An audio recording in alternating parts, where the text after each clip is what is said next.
Lanjut lagi. Nah, Bapak-Ibu sekalian, bahwa ternyata undang-undang, kalau ikut pada undang-undang Jakon yang ada itu nomor 2 tahun 2017, kita itu harusnya membuat 3 PP. Ya. PP usaha Jakon, PP pembinaan dan partisipasi masyarakat Jakon, kemudian PP penyelenggaraan jasa konstruksi. Harus 3 PP, tapi karena masanya sekarang adalah masa-masa untuk Omnibus Law. Nah, ini dia kan. Omnibus Law, jadi masa-masa di mana aturan semua harus di-squeeze dijadikan satu, PP-nya pun harus satu saja.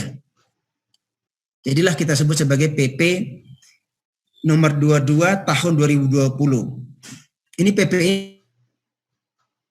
aturan yang ada. Jadi kita mencoba untuk supaya jangan sampai orang juga baca juga banyak. Ternyata PP satu tapi isinya juga jadi banyak sekali.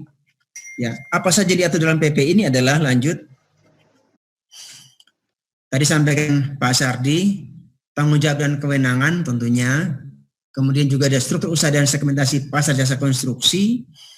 Kemudian penyelenggaraan usaha jasa konstruksi, rantai pasok sumber daya konstruksi, pembinaan jasa konstruksi, partisipasi masyarakat, dan tata cara pengenaan sanksi. Kalau yang atas itu aman, yang agak nomor 7 ini agak berat ini, karena bicara mengenai pengenaan sanksi. Jadi ini yang lainnya bicara enak-enak, di bawahnya kita bicara mulai agak keras. Lanjut lagi. Di mana tanggung jawab dan kewenangan seperti apa? Pemerintah pusat, kami bertanggung jawab untuk peningkatan kemampuan dan kapasitas usaha. Tanggung jawab pemerintah pusat nih, makanya kita bicara mengenai demand ini. Demand seperti apa sih gitu kan? Tapi demand itu pun juga harusnya dari kami sudah menyiapkan demand-nya, teman-teman juga siapkan juga untuk dengan kapasitasnya lah menciptakan iklim usaha yang kondusif, penyelenggaraan Jakon yang transparan, persaingan usaha yang sehat, serta jaminan kesetaraan hak dan kewajiban pengguna dan penyedia jasa. Yang ketiga adalah terselenggara jasa konstruksi yang sesuai standar, keempat. Ini juga sekarang keempat juga jadi hal yang menarik juga karena ternyata masih banyak juga yang belum bisa untuk ikut dengan baik. Kemudian yang keempat adalah peningkatan kompetensi, profesionalitas dan produktivitas tenaga kerja konstruksi nasional. Ini juga hal yang menarik sekali. Kita bicara dari Merauke sampai dengan Sabang, dari Rote sampai dengan Miangas. Sekarang saya agak balik. Kenapa dari Merauke sampai dengan Sabang? Karena matahari terbit dari timur, katanya Pak Wakil Menteri PUPR begitu. Jadi kita ubah dari Merauke sampai ke Sabang, dari Rote sampai ke Miangas. Yang nomor 5 adalah meningkatnya kualitas penggunaan material peralatan konstruksi, teknologi serta TKDN, tingkat komponen dalam negeri. Bapak-Ibu sekalian, ini hati-hati betul. Pak Menteri kemarin pada saat pelantikan kami beliau sampaikan begini. Kalau saya ke lapangan dan saya dapatkan bahwa ada bahan-bahan material yang sudah bisa produksi dalam negeri tapi masih diimpor, saya bongkar. Ya. Ini Pak Menteri sampaikan saat kemarin saat pelantikan. Artinya apa? TKDN is a must. Harus pakai. Kalau sudah bisa dalam negeri dibuat, pakai itu. Jangan pakai yang lain.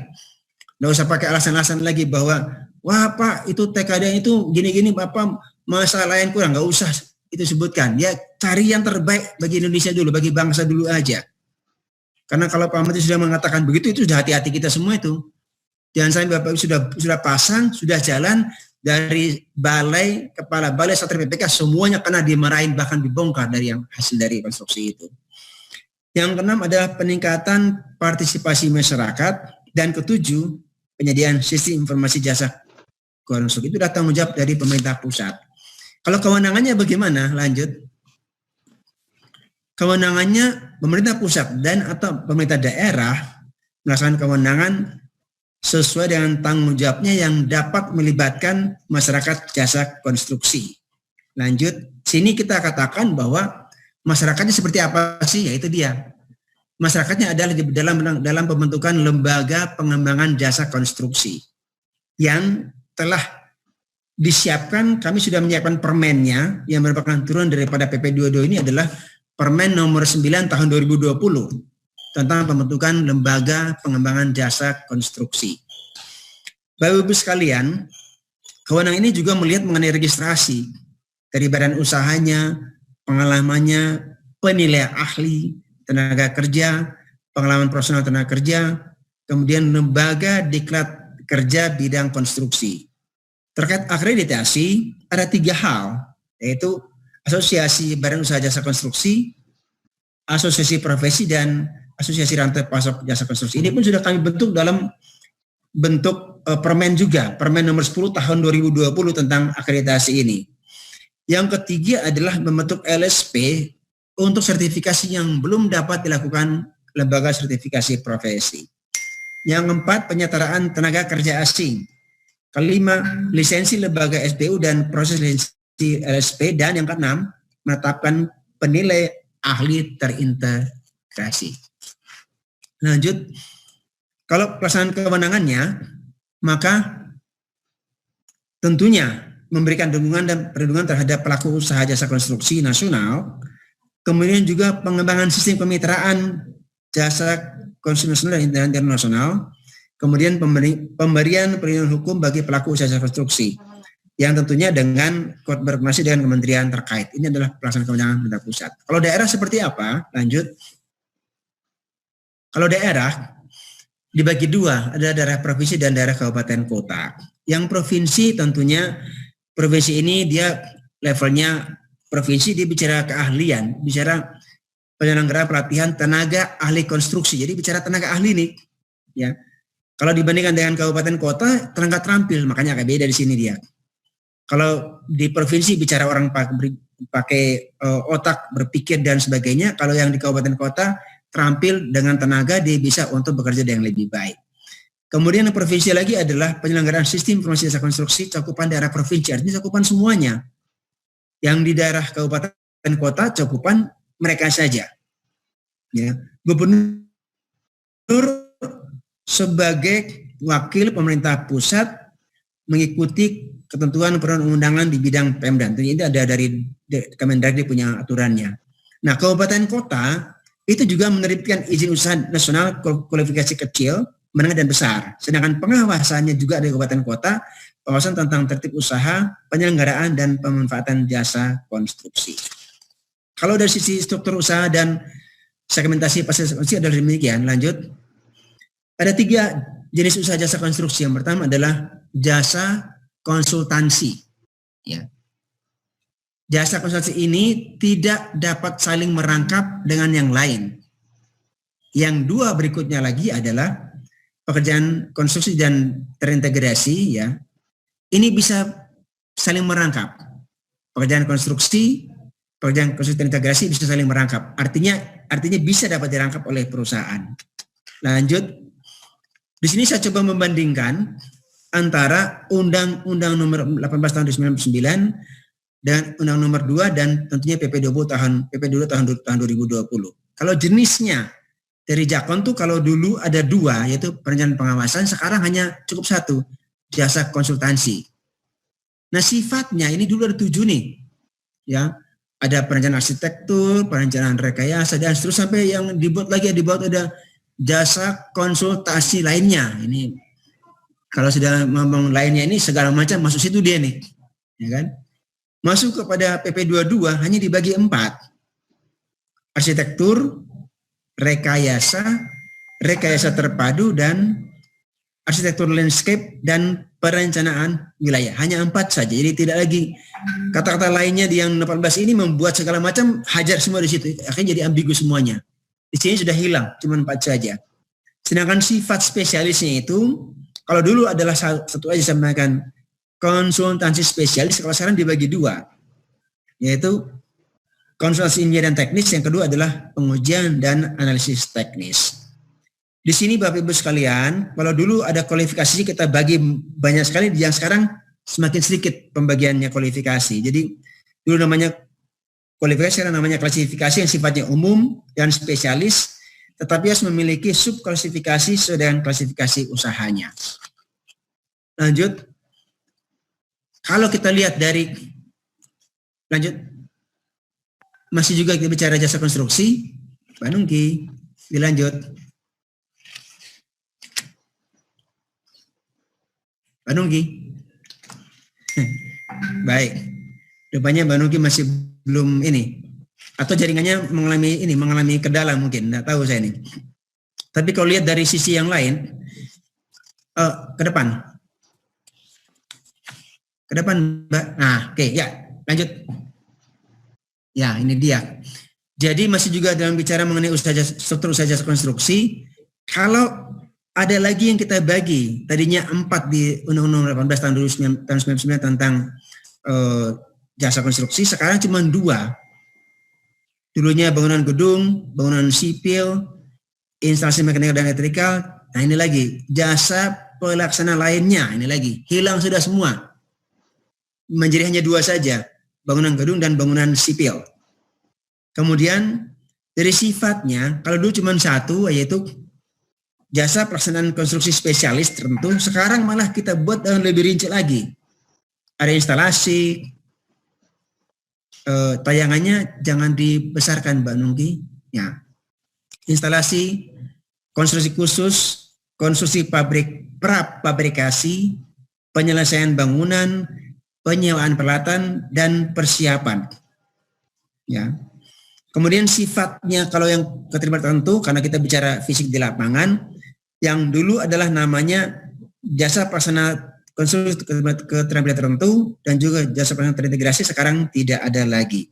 Bapak-Ibu sekalian, kami coba bandingkan biar teman-teman supaya yang terbiasa dengan pola lama itu sudah bisa berpikir yang baru, ya. Melihat ini kan yang lama, kita coba buat yang baru supaya kenapa kita buat lebih spesialis juga di sini? Karena memang ternyata di lapangan demikian kondisinya. Nah, lanjut lagi. Ada lagi kita sebut sebagai ini yang menarik sekali adalah jenis jasa pelaksanaan, sekarang namanya pekerjaan konstruksi terintegrasi. Yang klasifikasinya dulu cuma 1 dan tidak ada batasan, sekarang kita bagi 2. Itu bangunan gedung dan bangunan sipil. Klasifikasinya harus memiliki subklasifikasi dan sesuai dengan klasifikasi usahanya. Karena klasifikasinya sama dengan klasifikasi yang pekerjaan konstruksi, maka bisa dirangkap. Ibu sekalian, lanjut. Kalau sisi terkait dengan konsultasi bagaimana? Ini dia. Dulu ada namanya jasa perencanaan, ya, jasa pengawasan, jasa pelaksanaan. Sekarang dibaginya berbeda. Yaitu jasa konsultasi konstruksi yang meliputi dulunya perencanaan pengawasan itu menjadi 1 adalah jasa konsultasi konstruksi. Jasa pelaksanaan dibagi 2, yaitu pekerjaan konstruksi dan pekerjaan konstruksi terintegrasi. Jasa konstruksi ini dibagi lagi 2, sifatnya umum dan spesialis. Ya, yang umum ada pengkajian, perencanaan, perancangan, pengawasan, manajemen perencanaan konstruksi. Sedangkan yang spesialis cuma 3, survei, pengujian teknis dan analisis. Yang sifat umum dalam pekerjaan konstruksi adalah meliputi pembangunan, pemeliharaan, pembongkaran dan atau pembangunan kembali. Sedangkan spesialisasinya adalah pekerjaan bagian tertentu dari bangunan konstruksi atau bentuk fisik lainnya. Terkait dengan pekerjaan konstruksi terintegrasi, itu meliputi layanan yang rancang dan bangun, dan perekayasa, pengadaan, dan pelaksanaan. Lanjut, kalau terkait usaha rantai pasok konstruksi, maka di sana kita lihat ada bahan bangunan yang ada harus melulus ujinya, ada optimasi penggunaan MPK dalam negeri, layak operasi dan produksi, kemudian terintegrasi dalam sistem. Ada juga alat, teknologi dan sumber daya manusia. Bapak-Ibu sekalian, kelihatannya ini cuma 4, tapi isinya tuh luar biasa banyak juga di sini. SDM juga harus bersertifikat. Kemudian terregistrasi, Bapak-Ibu sekalian. Ini saya sedikit cerita, teman-teman LPJK mohon dengan sangat supaya betul-betul dijaga anggotanya, ya. Jangan sampai anggotanya itu menggunakan SDM yang notabene SDM-nya itu tidak sesuai dengan apa yang telah dipersyaratkan. Saya tidak sebut di mana, tapi sudah ada kejadian di mana SDM-nya itu ada SDM yang ternyata diduga SDM-nya itu tidak tepat dengan tidak sesuai aturan, maka sekarang jadi persoalan SDU-nya. Ya, tolong teman-teman LPJK dijaga betul terhadap semua anggotanya supaya semua persyaratan dalam hal untuk menerbitkan SBU adalah benar, tidak salah. Kemudian terkait teknologi, kembali lagi, teknologi dalam negeri, litbang penerapan teknologi konstruksi, kemudian juga adalah pelaku kegiatan litbang, juga harus WNI, gitu ya. Jadi betul dia. Lanjut. Tadi saya bicara mengenai sertifikasi, ini clear betul tadi nih. Sertifikasi tenaga kerja konstruksi wajib memiliki sertifikat kompetensi kerja yang berlaku selama 5 tahun dan dapat diperpanjang. Bapak sekali ini semua tetap pakai uji kompetensi, tidak asal dikasih, tidak asal diberikan. Semuanya harus kita yakin betul bahwa SDM yang kita pakai ke depan itu adalah memang mereka yang punya kompetensi. Yakin betul bahwa mereka punya kompetensi dan memang mereka itu siap untuk bekerja. Ya. Proses sertifikasi dilakukan oleh lembaga sertifikasi profesi yang tentunya berlisensi dan terregistrasi. Apabila LSP belum terbentuk, maka Menteri dapat melakukan sertifikasi kompetensi kerja. Lanjut, sertifikat badan usaha. Bapak-Ibu sekalian, badan usaha wajib memiliki SBU yang berlaku selama 3 tahun dan dapat diperpanjang. Ini dia nih. Saat membuat sertifikat badan usaha, tolong semua syarat-syarat dilengkapi dengan benar. Bapak-Ibu sekalian, jangan sampai terjadi kesalahan, sudah jalan begitu panjang, sudah jadi SBU-nya, ikut lelang dan menang, setelah menang digugat oleh orang, ternyata SBU-nya salah karena sertifikatnya itu salah, karena persyaratannya tidak betul, bisa digugat orang, bisa dibatalkan kontraknya. Hati-hati, ini duduk saya baru tanggal 3 kemarin, saya sudah punya dapat banyak masalah nih Pak Rifai ini. Aduh, saya bilang ini teman-teman ini yang kalau lain-lain gampang. SBU ini punya syarat mengenai SDM, ini paling ngeri Pak. Bapak cari SDM sekarang susah, SDM yang bagus itu berat. Jadi akhirnya semua orang SDM asal pakai, hati-hati betul. Kalau sampai ketahuan SBU-nya catat hukum, yang sudah kontrak bisa dibatalkan lah, kan jadi panjang urusannya kan. Kami jadi susah, Bapak Ibu jadi susah. Tolong dijaga dalam proses sertifikasi ini semua prosesnya benar, persyaratannya betul, tidak ada yang meneko-neko kalau kata Pak Bambang tadi. Gak usah neko-neko kata orang Jogja kan. Apapun juga sudah benar semua kita sampaikan, kita buat. Kalau ada perubahan terhadap yang bersangkutan SDM tadi, segera dilakukan penggantian. Jangan sudah diam-diam saja, semua sudah jalan baru, wah iya Pak, oh orang itu sudah, katakan sudah meninggal Pak, akan gak enak juga kan? Atau orang itu Pak, sudah diangkat jadi PNS Pak, oh gak enak banget kan? Sudah diangkat jadi PNS, diam saja, sudah ketahuan baru ribut, nah ini masalah kita, kami yang susah jadinya Pak. Ini masalah SBU ini tolong dijaga betul teman-teman semua supaya jangan sampai SBU ini membuat kami dan Bapak semua susah, gak boleh ini. Ya, kuncinya ada di LPJKN, LPJKP provinsi. Asosiasi semua menginduk ke sana. Dijaga betul, semua persyaratan dicek kembali. Ini saya titip Pak Rifai betul dan semua teman-teman ini saya titip betul. Tolong semua PJT, PJK dicek kembali. Mumpung ini saya ada ketemu sekalian nih. Tolong cek kembali SDM-nya nih. Mereka bener nggak sebenarnya mereka itu bagaimana katakan misalnya SBU-nya itu dia terbitnya 3 tahun yang lalu. Sudah dalam perjalanan ini ternyata yang bersangkutan entah sudah meninggal atau sudah diangkat PNS atau sudah di luar negeri, tolong segera lakukan pembaruan datanya, segera dilakukan perbaikan supaya nggak jadi persoalan di kemudian hari. Ya. Lanjut lagi, segmentasi pasar jasa konstruksi, ada risiko, teknologi, ada biaya Bapak Ibu sekalian, hati-hati betul. Risikonya dari bicara ruang lingkupnya, lokasi pekerjaan yang ada di Jakarta, di Jawa, sama di tempat saya di NTT jauh benar susah, benar masuk bit susah semua. Risikonya macam-macam. Teknologinya, ada aspek material, peralatan, ahli dan material pelaksanaan. Semuanya harus cek sama-sama nih. Ini semua segmen pasar kita bersama nih. Biayanya ditentukan dilihat dari besaran biaya pekerjaannya. Ini segmen ini sudah menjadi hal yang Bapak Ibu semua sudah jago semua ini. Tolong dibuat risikonya yang lebih baik menghitungnya. Lanjut lagi. Risikonya kita bagi atas risiko kecil, sedang, dan besar. Ibu sekalian ya. Ada usaha orang perseorangan dan BUJK kecil. Juga kualifikasi di atasnya. Risiko sedang, risiko besar. Ini semua sudah bagian yang kita atur. Dalam hal tidak ada kualifikasi yang mampu melaksanakan, maka dapat dilaksanakan kualifikasi di atasnya. Lanjut. Kita bicara penyelenggaraan usaha jasa konstruksi. Bapak-Ibu sekalian, kita semua pelaksanaan begitu panjang prosesnya Bapak Ibu. Dari asas nyata, kemudian ada standar K4-nya ya. Hati-hati semuanya.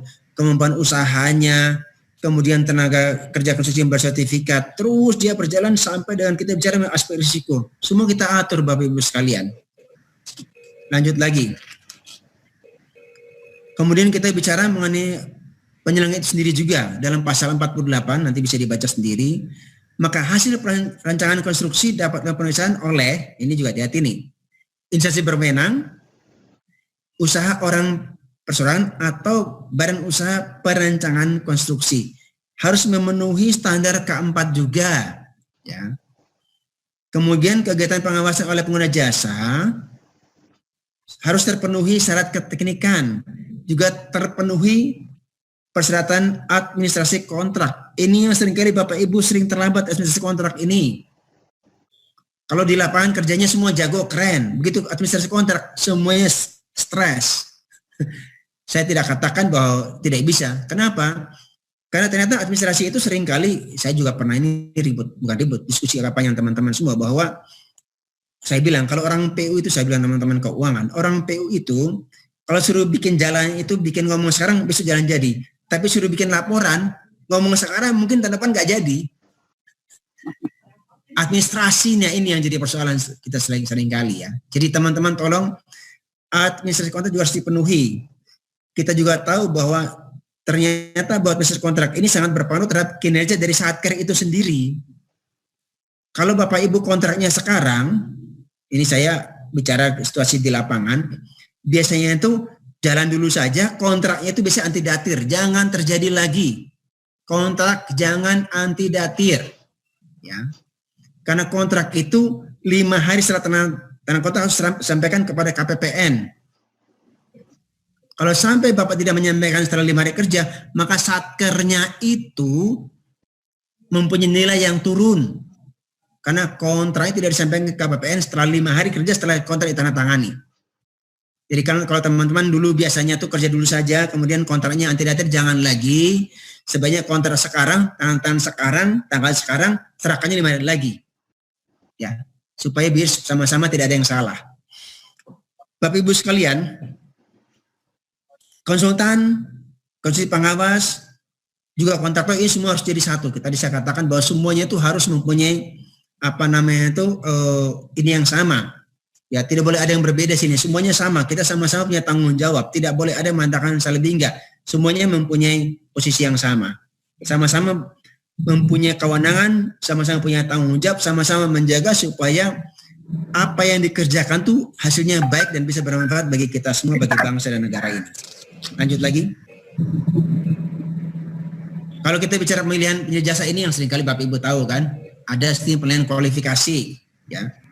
Ada sistem evaluasi penawaran. Ini saya tidak terlalu panjang karena ini bagus sudah sering alami, cuma saya sedikit menekan beberapa fokus saja, Ibu sekalian, bahwa sekarang itu kinerja penyedia jasa menjadi hal yang sangat penting. Ya, kinerja penyedia jasa. Apa itu? Ya, kinerja dia selama dia bekerja bertahun-tahun itu jadi persoalan sekarang. Kalau ada pekerjaan-pekerjaan yang sifatnya mendadak tiba-tiba, itu kinerja menjadi hal yang kita akan perhatikan dengan baik. Ya, itu adalah sistem pelayanan kualifikasi. Kemudian sistem evaluasi penawaran, dukungan subpenyedia jasa dan rantai pasok, kepemilikan. Nah, nomor 3 ini yang seru banget ini, penggunaan TKDN yang kompetitif. Ini lagi nih, ya, penggunaan TKDN yang kompetitif. Itu sudah mengatakan TKDN kompetitif. Artinya apa? Kalau memang di dalam negeri bisa dibuat, jangan pakai dari luar negeri. Sudahlah. Pakai saja dalam negeri, apapun itu. Kalau sudah dibuat sini, kita buat di sini aja, kita langsung kita pakai saja. Lanjut lagi. Dokumen pemilihan itu harus mengurai daftar pekerjaan klasifikasi dan subklasifikasi spesialis.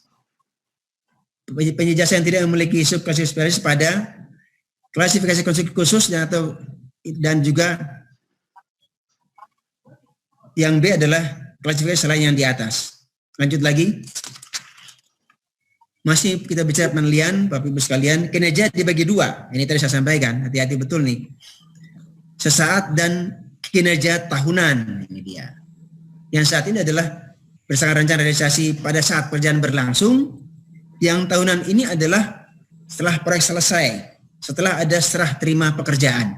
Ya, makanya pada saat saya jadi di bagian PE di Biro Perencanaan Anggaran, saya membuat monitoring, kalau semua sudah tahu. Itu kita bisa mengukur semua kinerja penyedia yang ada di PUPR.